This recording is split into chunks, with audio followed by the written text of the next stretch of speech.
In this video, I'm going to show you how to fix FPS drops in Path of Exile.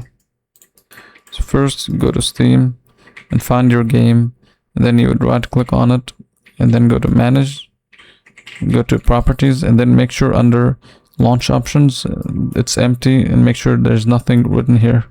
So next you will close this down, go to Steam, Settings, Downloads, make sure the download region is set to your region, or if you don't find your region, just select a region that is close to you.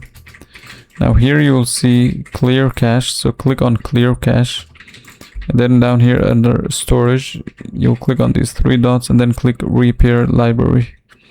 So once done, you want to close this down and then minimize this and go to settings. Here go to graphics.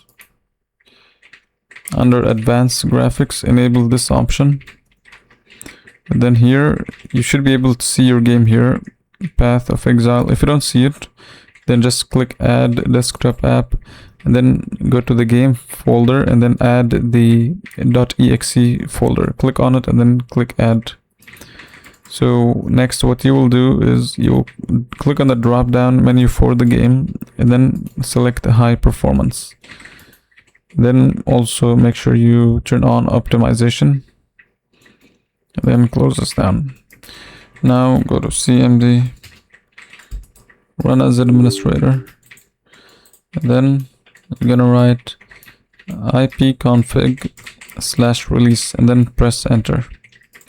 And then you're gonna write ipconfig flush DNS/flush DNS.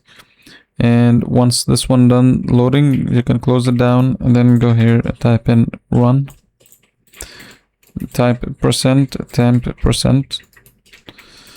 Now select all of these folders. These you can safely delete, just right click and then delete all of them.